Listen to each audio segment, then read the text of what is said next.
नमस्कार दोस्तों, स्वागत है आप सभी का एक बार फिर से हमारे इस चैनल द शास्त्र वॉइस पर। दोस्तों, अगर आप जीवन में कुछ नया सीखना चाहते हैं तो इस चैनल को सब्सक्राइब अवश्य करें। श्री शिवाय नमस्तुभ्यं। दोस्तों, पूज्य गुरुजी ने कहा कि अगर आपको लग रहा है कि आपका जीवन विपत्तियों से घिर गया है, परेशानियों से घिर गया है, आप कोई भी कार्य शुरू करना चाह रहे हैं लेकिन आपके पास पैसे नहीं हैं, एक एक रुपया को खर्च करने से पहले आपको कई बार सोचना पड़ता है, आपके जीवन में दुर्भाग्य बना हुआ है, सौभाग्य की प्राप्ति आपको नहीं हो पा रही है, लड़ाई झगड़े आपके घर में होते रहते हैं, आपको या फिर आपके घर के किसी सदस्य के शरीर में कोई रोग हो गया है, कोई भी बीमारी हो गई है, तो पूज्य गुरु जी ने कहा कि इस अधिक मास में तुलसी जी के पौधे की विशेष महिमा है। इसी अधिक मास में हमें अपनी समस्या को दूर करने के लिए आज सिर्फ और सिर्फ एक चुटकी हल्दी वाला यह विशेष उपाय जरूर करना चाहिए, और यह उपाय हमारे जीवन में धन धान्य की तो वृद्धि करेगा ही, और साथ ही साथ अगर हमारे शरीर में कोई रोग हो गया है, कोई बीमारी हो गई है, तो उससे भी हमें बहुत ही जल्द छुटकारा मिल जाएगा। तो चलिए जानते हैं इस खास उपाय के बारे में, लेकिन उससे पहले प्रार्थना, अगर आप चैनल पर नए हैं तो कृपया चैनल को सब्सक्राइब अवश्य कर लें। लेकिन आप सभी जानते हैं कि पूज्य गुरु जी ने अधिक मास में तुलसी जी के पौधे की बहुत ही महिमा बताई है। अगर हम लोग तुलसी जी के पौधे के सामने कुछ विशेष उपाय इस अधिक मास में करते हैं तो पूज्य गुरु जी कहते हैं कि हम यकीन दिलाते हैं कि एक गरीब से गरीब व्यक्ति भी अपने जीवन में धन की प्राप्ति करता है और सुख समृद्धि से अपना जीवन व्यतीत करता है। आपको इस वीडियो में हम पूज्य गुरुजी द्वारा बताए गए कुछ विशेष उपायों के बारे में बताएंगे जो आपको धन की प्राप्ति भी करवाएंगे और आपके जीवन से बीमारियों को भी समाप्त करेंगे। तो दोस्तों, अगर आप भी इस चैनल द शास्त्र वॉइस पर नए भक्त जुड़े हैं तो कृपया करके चैनल को सब्सक्राइब अवश्य करें, और रेगुलर भक्त इस वीडियो को शांतिपूर्वक देखें। तो बात करते हैं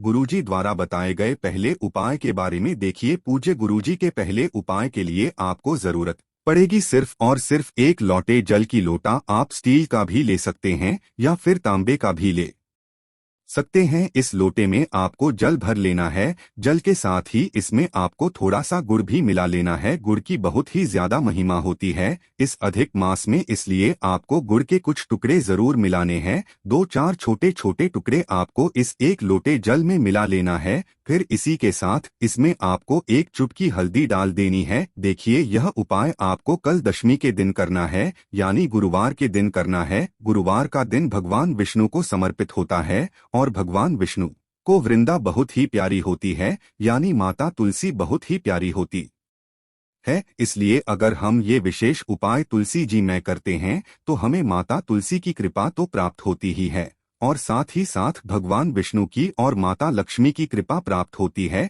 देखिए, अब आपने ये जो एक लोटा जल तैयार किया है जिसमें आपने गुड़ और हल्दी मिलाया है, ये जल लेकर आपको पहुंच जाना है अपने घर पर जहां पर माता तुलसी का पौधा स्थित है।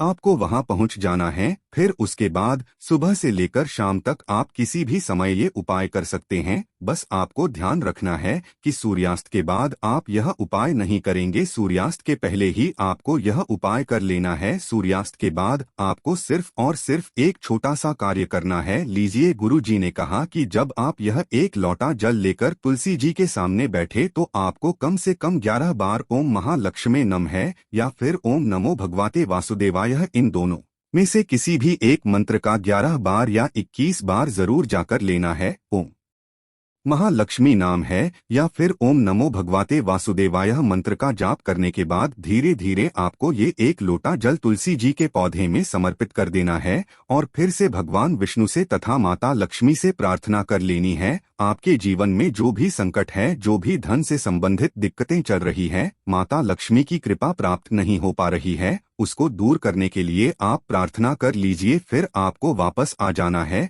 फिर शाम के समय यानी जब सूर्यास्त हो जाए तो आपको एक दीपक लेना है। दीपक आप मिट्टी का भी ले सकते हैं या फिर अपने घर पर शुद्ध हटाकर उसका भी दीपक प्रज्वलित कर सकते हैं। देखिए, यह दीपक लेकर आप शाम के समय पहुंच जाएंगे तुलसी जी के पौधे के सामने। शाम को सूर्यास्त के समय ये उपाय कर सकते हैं या फिर सूर्यास्त के बाद भी आप ये उपाय कर सकते हैं। अब इस दीपक में आपको थोड़ा सा घी डालना है और साथ ही साथ इसमें आपको लंबी रुई की बत्ती का प्रयोग करना है। अगर संभव हो सके तो आप मौली के धागे की रुई बना लीजिएगा। मौली का धागा यानी कलावा, जो अलावा हम लोग अपने हाथ में पहनते हैं, उसी कलावे को मौलिका धागा कहते हैं। तो उस धागे की बत्ती भी आप इसमें प्रयोग कर सकते हैं। आपको बस ध्यान रखना है कि आप लंबी व्यक्ति ही इसमें प्रयोग करेंगे, क्योंकि जब भी हम धन प्राप्ति के लिए कोई उपाय करते हैं तो उसमें लंबी बत्ती का प्रयोग करते हैं। अब इस दीपक में आपको साथ ही साथ एक चुटकी हल्दी भी मिला लेनी है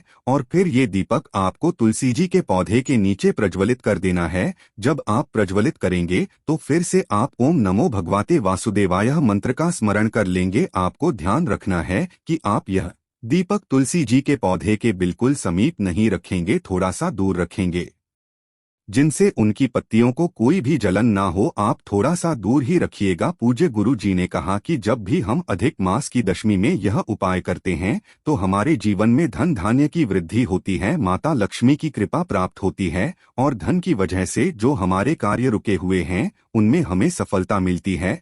अब इसके बाद बात करते हैं पूज्य गुरु जी द्वारा बताए गए दूसरे खास उपाय के बारे में। यह उपाय उन लोगों को करना है जिनके जीवन में कोई भारी रोग उत्पन्न हो गया है या फिर जिनके घर के किसी सदस्य के शरीर में कोई भारी रोग हो गया है। इस उपाय के लिए आपको एक लोटा जल ले लेना है। लोटा आप तांबे का लेंगे और जल्द आपको अपने किचन से लेना है। साथ ही साथ आपको थोड़ा सा शहद ले लेना है। सिर्फ यह दो सामग्री लेकर आपको पहुंच जाना है शिवालय। यह उपाय आप सुबह से लेकर रात तक किसी भी समय कर सकते हैं और महादेव के सामने आपको यह उपाय करना है। देखिए, अब शिवालय पहुंचकर सबसे पहले आपको एक काम करना है। आप जो शहद लेकर गए हैं उस शहद से आपको माता अशोक सुंदरी वाले स्थान पर ओम बनाना है। आपको अपने दाहिने हाथ यानी राइट हैंड की अनामिका उंगली से माता अशोक सुंदरी वाले स्थान पर ओम बना देना है। अगर आपको माता सुंदरी वाले स्थान के बारे में जानकारी नहीं है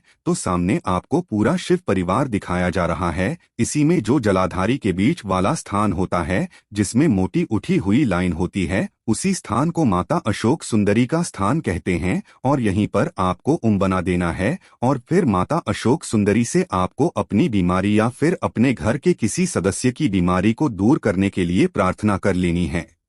फिर इसके बाद आप जो एक लोटा जल लेकर गए हैं उस जल को धीरे धीरे शिवलिंग के ऊपर समर्पित करते जाएंगे और लगातार कूद के शिव महादेव के नाम का स्मरण कर लेंगे। इनका स्मरण कर लेंगे, कुंदकेश्वर महादेव के नाम का स्मरण कर लेंगे। फिर उसके बाद जलाधारी से जो जल नीचे गिर रहा है उसको किसी छोटे पात्र में या फिर किसी लोटस में थोड़ा सा ले लेंगे और यह जल आपको भगवान कुंदकेश्वर महादेव से औषधि स्वरूप मांग लेना है यानी प्राप्त कर लेना है। फिर ये जल लेकर आपको अपने घर पहुंच जाना है। अब उसके बाद अगर आपके शरीर में कोई बीमारी है या घर के किसी सदस्य के शरीर में कोई बीमारी है तो इस जल का आपको आचमन करा देना है, यानी यह जल आपको थोड़ा सा पीला देना है। कुंदकेश्वर महादेव का नाम लेते हुए यह जल थोड़ा सा पीला देना है। पूज्य गुरु जी ने कहा कि यह उपाय आप गुरुवार के दिन करेंगे और आचमन वाला जल आप 1-2 दिन तक या 3 दिन तक चला सकते हैं। जब तक चले तब तक उस जल का आचमन उस व्यक्ति को कराते रहिए और फिर अगले गुरुवार को यह उपाय कर लीजिए। गुरु जी ने कहा कि आप 2, 4 या 5 गुरुवार लगातार जब ये उपाय करेंगे तो स्वयं देखेंगे कि उस बीमार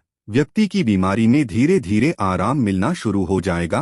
तुलसी के पत्तों से करें ये एक उपाय। अगर आप अपने कारोबार में तरक्की और उन्नति पाना चाहते हैं तो गुरुवार के दिन 11 तुलसी पत्ते को अच्छे से धो लें। अब एक कटोरी में हल्दी लेकर जल की मदद से मिला लें।